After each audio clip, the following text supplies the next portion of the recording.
시청자와의 깊이 있는 소통, 리얼 비평 탐나는 TV. 오늘도 시청자를 대표해서 MBC 프로그램을 입체적으로 분석해 주실 패널들과 함께하겠습니다. 오늘 첫 코너는 한 주간 시청자들이 관심을 가졌던 MBC 관련 이슈들을 뽑아서 확인해보는 시청자 픽 시간입니다. 관련 키워드 먼저 살펴볼까요? 겨울올림픽, 아트테이너, 강제노동, 새로운 활력. 네, 먼저 겨울올림픽이라는 키워드부터 확인해보겠습니다. 공희정 위원이 준비했죠? 네. 1월 30일 방송된 2022 베이징 겨울올림픽 특집 아유 레디와 관련된 키워드입니다. 해당 특집에서는 겨울올림픽을 기념하는 흥미로운 이야기들을 소개했는데요. 베이징 올림픽의 마스코트부터 역대 최고의 경기와 비하인드까지 다채로운 주제를 리포트 형식으로 전하며 이목을 모았습니다. 신기하고 재밌는 올림픽 이야기를 들려드릴 해설 군단 올벤져스예요. 퀴즈로 알아보는 2022 베이징 겨울올림픽 첫 번째 퀴즈부터 시작합니다. 2022 베이징 겨울올림픽 마스코트 땡땡땡에 들어갈 단어는 무엇일까요? 4번. 니하오. 미하오. 네. 3번 빙둔둔. 빙둔둔 정답. 중국 발음으로 얼음이라는 뜻의 빙과 통통하다, 어린이라는 뜻의 둔둔을 합쳐 탄생한 빙둔둔은 얼음 같은 순수함과 강인함, 건강미를 상징한다고 합니다. 다음 뭡니까? 오, 땡땡땡도 금메달? 외롭잖아요. 외로워도 금메달? 아니에요? 좋았다. 괜찮았어. 불사했어요. 답은 화면으로 보시죠. 네. 넘어지고도 금메달이라니. 역대 겨울올림픽 최고의 순간들을 소개합니다. 자, 여자 계주 2018년 평창 겨울올림픽 여자 쇼트트랙 3000m 준결승 경기. 대한민국답게 여유 있는 경기를 이어가던 그때 넘어지고 마는 이유빈 선수. 최민정 선수가 바로 달려와 바톤을 넘겨받고 달려나가는데요. 하지만 이미 차이가 크게 벌어져 중계 카메라에도 잡히지 않는 상황. 이봐. 네. 말도 안 되는 거리예요, 사실. 그러니까요. 자, 최민정이 따라가면서 엄청난 속도로 다른 선수들을 따라잡더니 3위로 선두까지 금세 선두를 차지하는데요. 그렇죠. 찬스가 보이면 바로 나가는 우리 선수들. 치면서 결국 1등으로 결승선에 도착합니다. 진짜 멋있다. 올림픽 역사상 5개 대회 메달 가능? 네, 이 선수라면 아마 가능할지도 모르겠습니다. 네덜란드 빙속의 살아있는 전설로 평가받고 있는 이레인 비스트의 기록은 그야말로 어메이징합니다. 그녀는 2006년 토리노부터 2018년 평창에 이르기까지 무려 4차례의 올림픽에서 총 11개의 메달을 획득! 빙상 여제 이레인 비스트 5번째 출전 대회인 베이징에서의 역사적인 승전보 기대해보겠습니다. 2018 평창 겨울올림픽에서 아시아 최초 썰매 종목 금메달을 획득한 윤성빈 선수. 그런데 스켈레톤 왕자를 노리는 또 한 명의 선수가 나타났다고 합니다. 스켈레톤의 기대주 정승기 선수인데요. 이번 시즌 스켈레톤 월드컵 6차 대회에서 생애 첫 동메달을 획득. 빠르다. 윤성빈 선수의 기록보다 앞서며 생애 첫 올림픽 출전 준비 완료. 윤성빈 선수와 정승기 선수의 스켈레톤 맞대결 기대하겠습니다. 대한민국 선수단 화이팅! 네, 지난 2월 4일 개막된 베이징 겨울올림픽에 앞서서 기대감을 한껏 끌어올려준 방송이었던 것 같습니다. 위원들은 이번 특집 어떻게 보셨을까요? 가장 눈에 띄었던 거는 이 예능적 재미를 살려낼 수 있는 구조였는데요. 이 퀴즈 형식을 딱 도입을 하고 5개 분야로 이렇게 딱 나누다 보니까 화제의 정보들을 아주 간단 명료하게 전해주는 그 효과를 잘 거뒀던 것 같고요. 특히나 이런 것들을 재미있게 전해준 데에는 그 3명의 진행자인 올벤져스들의 활약을 빼놓을 수가 없는데요. 김나진 그 아나운서 같은 경우에는 경기의 묘미를 잘 살려내는 그런 진행 장점을 갖고 계신 것 같아요. 그래서 그 김나진 아나운서가 나 이번에 이제 또 재밌게 그 전해드릴 겁니다. 이런 것들을 잘 보여주신 것 같고 스피드 스케이팅의 모태범 선수 그리고 쇼트트랙 출신 그 아이돌인 조연 해설위원까지 이 세 사람의 합이 아주 잘 맞았고요. 특히 모태범 선수는 다른 예능 프로그램에서 익혔던 그 예능감을 여기서도 유감없이 발휘한 것 같아요. 저도 이거 해보고 싶었어요. 가! 전체적으로 베이징 올림픽에 대한 기대를 한껏 올려주었던 그런 시간이었던 것 같습니다. 그 겨울올림픽이 사실은 그 여름에 하는 올림픽보다는 관심이 전반적으로 좀 낮잖아요. 그래서 뭔가 활력을 다시 이렇게 올려주고 위축돼 있는 분위기를 좀 붐업하려고 하는 이런 프로그램들이 필요하지 않나 생각을 하게 만든 방송이었습니다. 이번 올림픽에서 뭐 어떤 정보적인 부분들 이런 것들도 이게 잘 전해줘서 되게 좋았는데 코로나 때문에 언택트가 굉장히 중요할 수밖에 없는 상황인데 준비된 로봇을 활용한 어떤 대회다. 천장에 매달린 공중 레일 시스템을 통해 음식을 테이블까지 이동시키는 공중 서빙이 실현된다는데요. 확실히 우리의 주목을 끄는 건 역시 역대 그 올림픽 선수들의 명장면들일 것 같아요. 은메달 획득했던 봅슬레이 팀 경기, 그다음에 김연아 선수 은퇴 경기.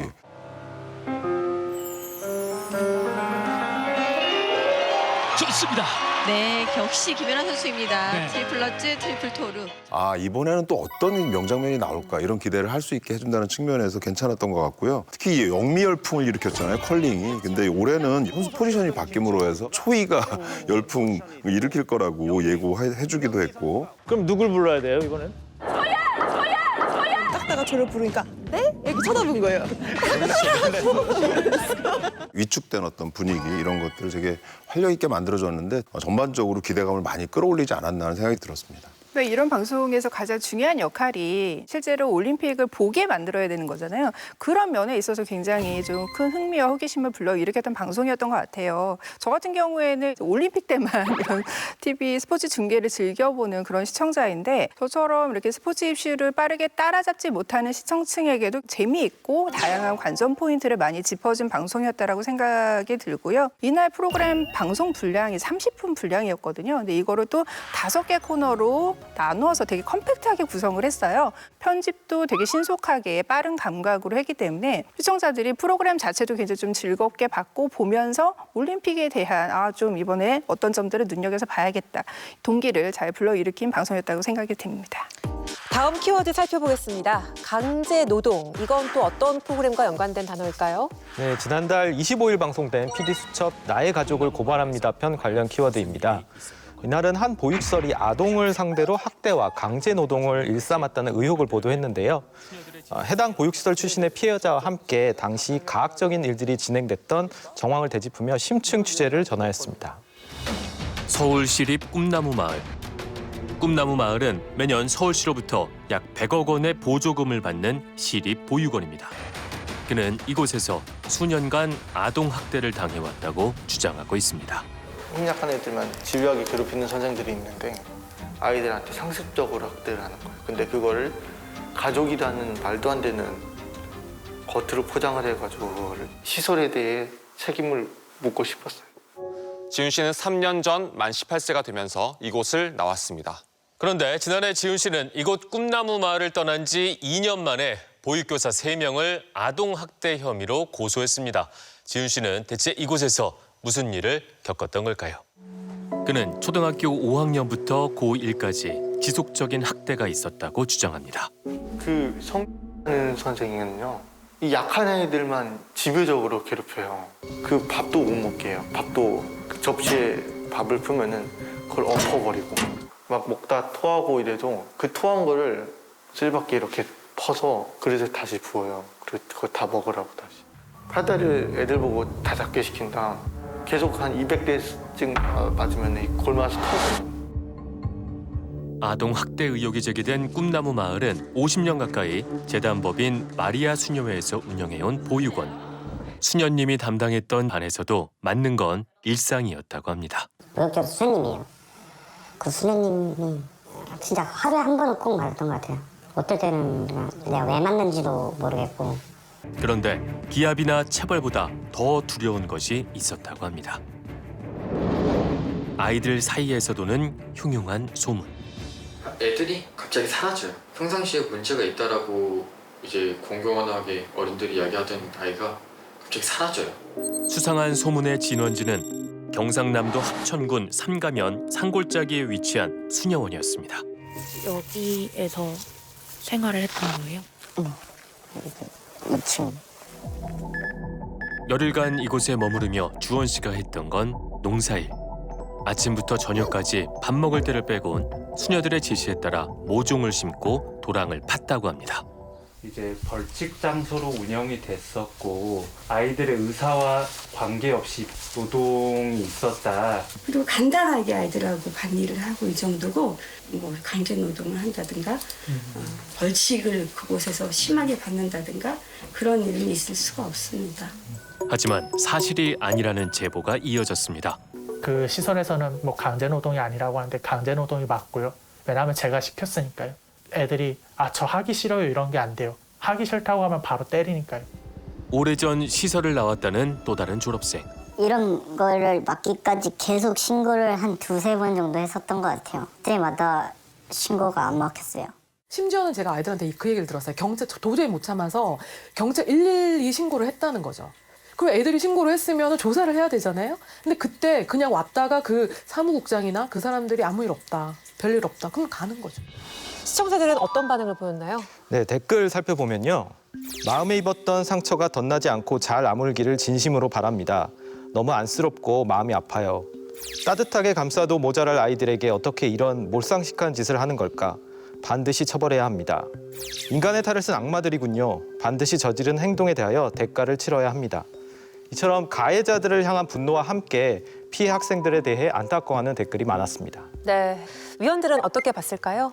또 보육시설에서 이런 일을 당한다는 게 사실은 너무나도 끔찍하게 많이 느껴졌고 그 안에서 벌어졌던 강제노동 같은 것들도 요즘 시대에 이런 일이 벌어진다는 게 좀 이해가 좀 안 되는 면들이 좀 실제로 좀 있었습니다. 특히 이번 사안에 대한 부분들은 또 폭력에 약간 되물림 같은 것도 좀 그 내용상에 보니까 정황도 있더라고요. 지금 아이들까지도 그런 폭행이 있었다는 게 나는 듣자마자 너무 끔찍한 거예요. 우리 때 그냥 끝날 줄 알았었는데 지금 애들까지도 이런 일이 있었다는 게 나는. 그래서 그런 것들 때문에 더 많이 안타까움이 느껴지는데 마리아 수녀회가 결국 이제 책임을 통감하고 보육 사업에서 물러나겠다 했지만 100억에 달하는 서울시 보조금으로 운영됐다라는 거 이런 지점을 생각해 보면 이거를 관리하진 않았던 어떤 관련 기관 그 기관 관계자들에 대해서 책임을 철저히 물어야 될 것 같고요. PD 수첩이 이런 과정들 같이도 또 후속 취재를 좀 해서 끝까지 방송이 됐으면 하는 생각이 좀 들었습니다. 네. 이 조직에서의 문제는 아이들을 지속적으로 가스라이팅을 해왔고 어떤 정신적인 학대가 더 철저하게 이루어졌다는 거잖아요. 그 증인의 말을 들어보면 지나가는 어른 수녀님들 너 왜 거기서 발가벗고 있니? 하나도 묻는 사람도 없고 근데 그게 학대라는 걸 몰랐어요. 본인조차도 이걸 학대라고 느끼지 못할 정도의 어떤 정신적인, 지속적인 어떤 가스라이팅이 이루어졌다. 그것을 증명하기가 너무 어려웠던 지점이 이 사건의 굉장히 중요한 시사점이라는 생각이 들었어요. 지속적으로 가스라이팅을 해왔고 그 증명 사실을 더욱더 검증을 하기 위해서 그 어느 때보다 많은 관계자 증언들을 모았고 또 그 증언이 얼마나 일관된 진술을 가지고 있는가를 또 전문가를 통해서 검증을 하게끔 했거든요. 그러니까 이러한 구속력과 취재력도 되게 좋았지만 근본적으로 우리 사회가 아직까지 어떤 정신적인 차원에서 이루어지는 학대 사실을 너무나 인지하지 못하고 있다. 수준이 너무 낮다. 이러한 현실을 또 보여주는 방송이기도 해서 저는 더욱더 좀 시사점이 있었던 그런 시간이었던 것 같습니다. 네. 이 보육교사들이 그들에게는 정말 부모 같은 존재이고 같이 생활하는 친구들이 형제 자매인데 결국에는 자신의 부모와 같은 이 교사를 아동학대 혐의로 고소할 수밖에 없었던 그 제보자를 보면서 굉장히 안타까웠고 또 그의 사연을 보면 이것이 사람이 사람에게 행할 수 있는 체벌일까 싶을 만큼 이날 10분 내로 나오지 못하면 교육교사가 이렇게 난입을 해서 이쪽에는 샤워기로 가장 뜨거운 물을 틀어서 애들한테 막 뿌려요. 그럼 애들이 전부 다 이쪽에 쏠려가지고 이러고 웅크리고 있고 안 맞으려고. 그러한 부분들에서 더 많은 충격을 아마 시청자들에게도 주었을 것 같은데요. PD 수첩이 이 내용을 추적함에 있어서 이제 제보자를 찾잖아요. 수십 명이 제보를 했고 같이 생활했던 아이들, 관련 직원들 다 증언을 해주시면서 천주교재단이 운영에서 손을 뗄 수 있게 하는데 좀 더 동력을 준 것이 아닌가 하는 생각이 들었습니다. 그리고 또 하나는 항상 이런 사회적 문제가 일어났을 때 책임을 지고 물러나겠다는 말들만 하세요. 서울시에서도 보면 이것이 그 내부에서 일어났던 일이고 우리도 조사를 해봤지만 별다른 이상이 없었다라는 것. 그 천주교 재단에서도 우리가 근무하던 시절이 아니었습니다라고 얘기하는 것처럼 그냥 물러나는데 그칠 것이 아니라 진상규명을 하는데 훨씬 더 적극적으로 협조를 해야 될 것이고 왜 그 아무도 이들에게 도움을 제대로 줄 수 없었는지에 대한 답을 해야 되지 않을까 싶습니다. 다음 키워드 살펴볼게요. 아트테이너인데요. 이건 또 어떤 프로그램과 관련된 단어일까요? 1월 28일 방송된 나 혼자 산다 관련 키워드입니다. 이날은 일명 아트테이너로 불리는 가수 송민호 씨가 출연을 했는데요. 뛰어난 그림 실력으로 해외 전시회에 초청받은 근황을 전하는가 하면 틈나는 대로 숙면을 취하면서 낮잠 예찬론을 펼쳤습니다. 쌍꺼풀. 되게 진지하게 복근 이런 거 좀 보고 배워. 그래요.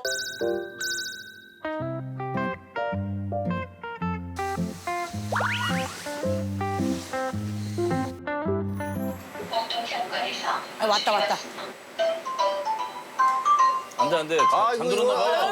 어떻게? 오유. 반응 속도 왜 이렇게 빨라? 뭐 시켰을지 궁금하다. 냉 김치 마리국수 제육덮밥. 단일 메뉴를 안 시켜요. 골라 먹는 거 좋아하시는구나. 네, 여러 가지 있어야 돼요. 저 항상 사이드 메뉴 무조건 이렇게 하고 화려하게 그렇지. 이것저것 다 먹는 거. 한 끼 맛있게 먹고 조식 뷔페.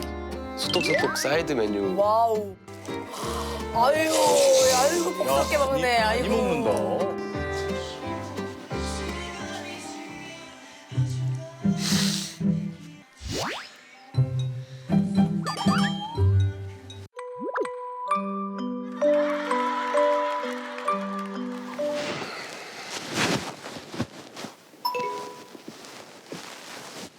아유 정말. 진짜로? 너무 잠만 잤는데. 원래는 하루에 막 한 4시간 이상 안 잤거든요. 계속 뭐 활동하고 뭐 이것저것 작업하고 이랬는데. 근데 갑자기 왜 이렇게 된 거야? 그래 왜 이렇게 된 거야? 요요가 왔나?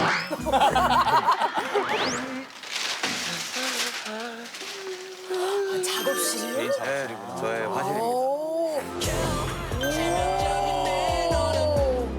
오스트리아 황실의 130주년 기념 전시인데 뭐야?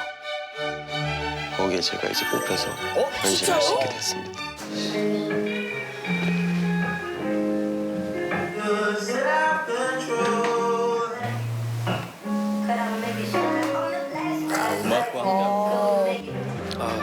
쉬는 시간. 근데 진짜 너무 신기한 것 같아.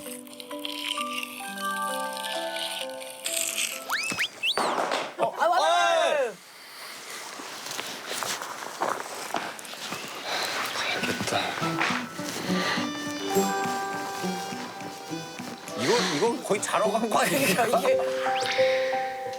기상해서 아침을 시켜 먹고 낮잠을 잤다. 화실에 가서 요즘 작업 중인 작업을 진행했는데 거기서도 잠시 잤다. 요새 틈만 나면 잔다. 피로가 쌓였나? 시청자들의 반응이 궁금해요. 네, 댓글 살펴보면요. 1일 5차례 숙면 시간을 가진다는 게 진짜 재밌는 것 같아요. 예술가의 피가 흐르는 사람은 다양한 방면에서 두각을 나타내는구나.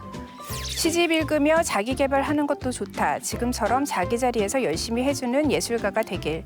예술가적인 면모에서부터 수면 방송까지 송민호 씨의 다양한 일상을 흥미롭게 봤다는 반응이 많았습니다. 네, 위원들은 나 혼자 산다 이번 편 어떻게 보셨을까요? 래퍼로서 또 여러 예능 프로그램에서 자신만의 예능감을 잘 보여줬던 송민호 씨인데요. 이번에는 이제 최근에 세계 무대에서 러브콜을 많이 받으면서 화가로서의 송민호를 만나는 그런 시간이 아니었나 싶습니다. 작년에 이제 런던 사치 갤러리에서 전시회도 했었고 또 이번에 오스트리아 황실 전시회에 초청도 받았다고 하는데요. 그런 소식들이 이 송민호라는 인물을 좀 새롭게 보게 했던 것 같아요. 사실은 전체 이 송민호 씨의 하루를 살펴본 일상 중에서 화가로서의 이 사람의 일상은 그렇게 길지 않았어요. 화방에 가서 어떤 그 관련된 물품들을 구매하고 자기 작업실에 가서 그림을 그리는, 그림도 그리다가 금방 넉다운이 돼서 소파에 누워버리더라고요. 그래서 이제 그런 모습을 보여주긴 하지만 그래도 뭔가 자신의 또 다른 영역들을 만들어가는 예술가로서의 모습들을 볼 수가 있었던 것 같아서 같은 사람이지만 또 다르게 보일 수 있구나. 이런 것들이 또 나 혼자 산다를 보는 재미구나라는 생각을 하기는 했고요.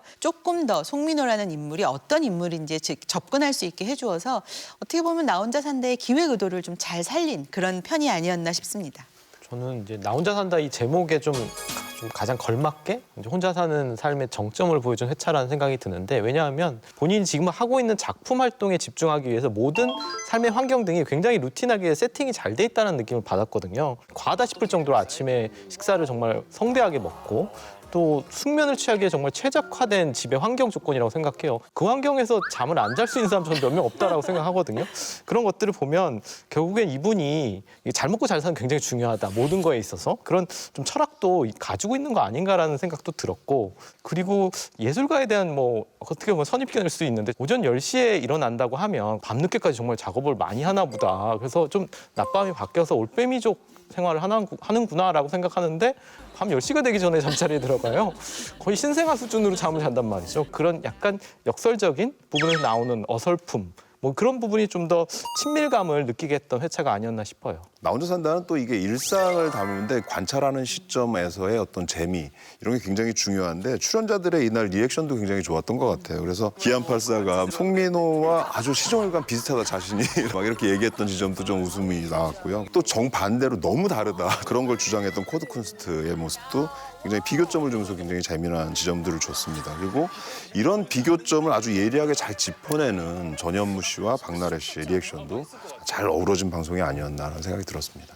나 혼자 산다는 이제 우리가 카메라로만 봤던 그런 유명인들의 다양한 모습을 보여주는데 정말 최적화된 포맷을 지닌 프로그램이잖아요. 이날 송민호 씨도 그런 예였던 것 같아요. 잠자리에 들기 전에 시집을 읽고 또 손글씨로 일기를 쓰고 평범한 청년들도 할 수 있을 법한 그런 모습들이어서 굉장히 인상적이었고 또 생활 속의 어떤 꾸준한 면모를 볼 수 있어서 또 송민호 씨의 저는 색다른 매력을 발견할 수 있었던 방송이었던 것 같아요. 근데 한편으로 또 아쉬웠던 게 나 혼자 산다 같은 경우는 어떤 다양한 일상을 보여주는 그러니까 어떤 재미도 중요한 프로그램이지만 스타들의 내면을 좀 보여주는 것도 좀 필요하다고 보거든요. 되게 궁금했던 게 이 사람은 굉장히 다양한 삶을 살고 있어서 또 아트테이너로서의 고민이 있을 것이고 또 자연인으로서의 고민이 있을 것이고 이러한 어떤 심경들이 인터뷰를 통해서나마 조금 더 드러냈다면 공감을 느낄 수 있는 어떤 포인트들이 생겨나지 않았을까.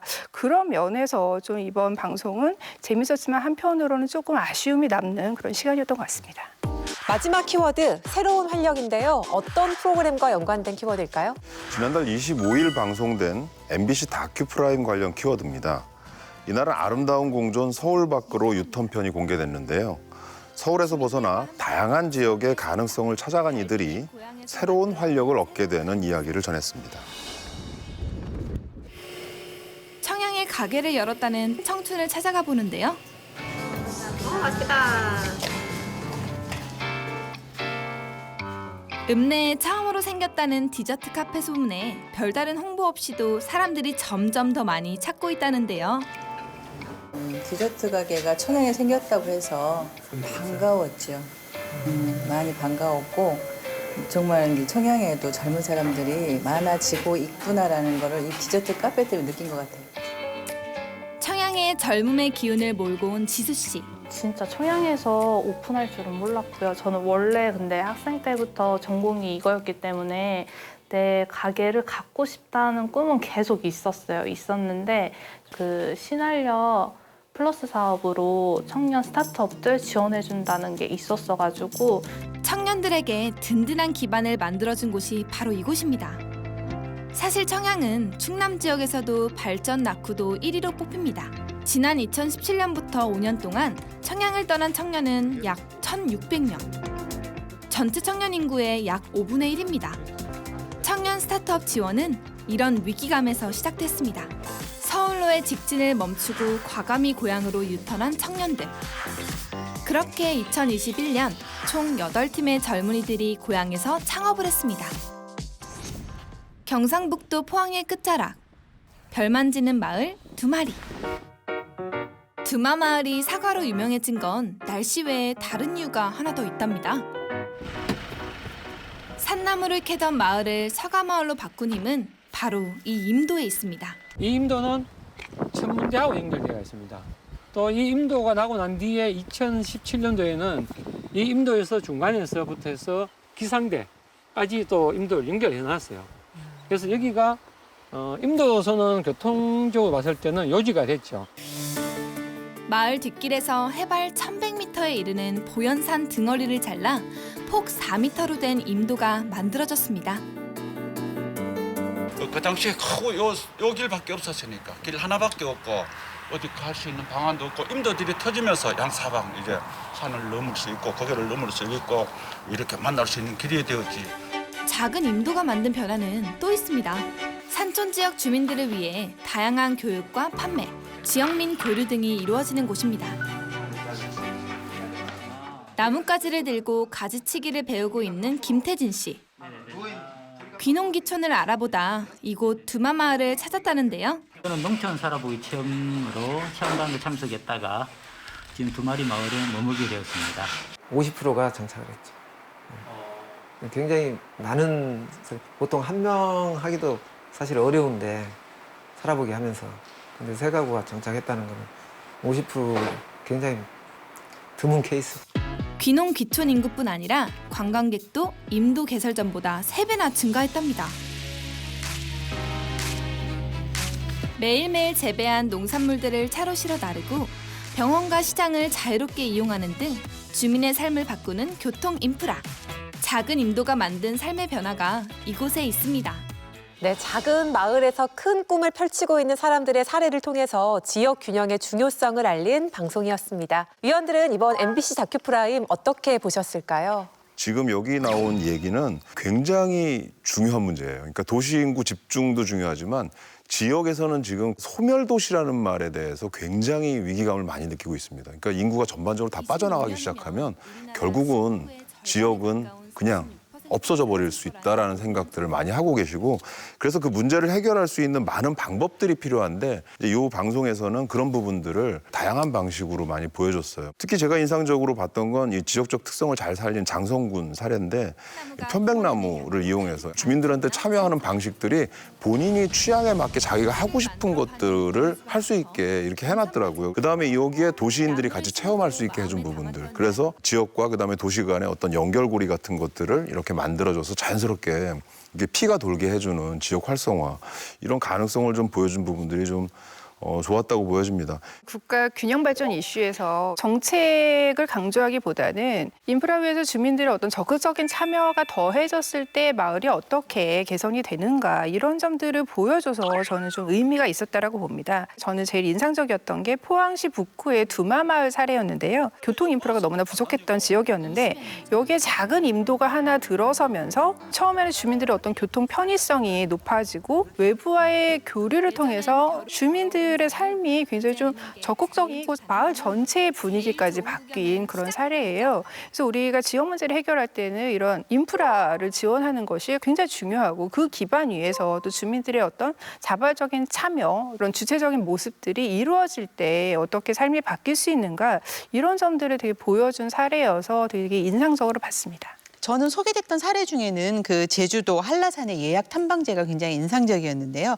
자연과의 공존을 우선 첫 번째 주제로 삼았다는 것은 이 시대의 공존이라고 하는 것이 사람 중심으로만 이루어져서는 안 된다는 것들을 좀 시사하려고 했던 의도적인 그 순서가 아닐까 하는 생각이 들었어요. 다 아시다시피 한라산은 우리의 명산이기도 하고 또 많은 사람들이 뭐 사철 가는 산이잖아요. 그러다 보니 당연히 오염과 훼손은 피할 수 없는 부분인데 사실 이 예약 탐방제를 도입함으로 인해서 산도 그 본연의 모습들을 찾아가고 사람들은 훨씬 더 안전한 산행을 하게 됐다는 것들 그것을 잘 보여주었고요. 특히 이제 이 프로그램은 사실 올해 처음으로 제정된 국가 균형 발전의 날을 기념하기 위한 프로그램이라고 하더라고요. 그래서 어떻게 보면 정책 홍보적인 행정 홍보적인 프로그램이 아닐까 살짝 기우를 좀 했죠. 근데 이렇게 딱 프로그램을 보고 나니까 지역 주도의 연계와 협력을 통해서 경쟁력을 제고할 수 있는 이 사례들을 잘 소개시켜 줌으로써 공존으로서의 국가 균형 발전이 어떤 의미를 갖고 있고 국가와 국민들이 어떤 협력 체계를 가져야 할 것인지를 보여주었다는 점에서 상당히 의미 있는 프로그램이 아니었나 싶습니다. 이날 방송 같은 경우에는 제주, 경상, 충청 여러 지역에 있는 세부 사례들을 하나로 총 집결해놓고 각 지역별로의 특성을 좀 잘 반영하고 있어요. 그래서 정책의 어떤 내용을 잘 전달하고 국민들이 그것을 이제 참여할 수 있게 하는 그런 역할을 굉장히 잘하는 방송이라고 생각하고요. 다만 이제 저는 보면서 너무 좀 긍정의 희망의 메시지만 담을 필요는 없다. 왜냐하면 실질적으로 그 방송을 보고 새로운 삶을 시작하려는 분들 입장에서는 직접 그곳에 갔을 때 부딪히는 여러 가지 장애라든지 문제점들이 있을 수 있거든요. 그런 부분들에 대해서 현실적으로 문제가 발생했을 때 어떻게 우리가 이것을 해결할 수 있는지에 대한 실질적으로 도움이 되는 정보도 좀 담아낼 필요도 있어 보였습니다. 네, 공조원이라는 하나의 키워드를 통해서 지역에 새로운 활력을 전한 MBC 다큐 프라임.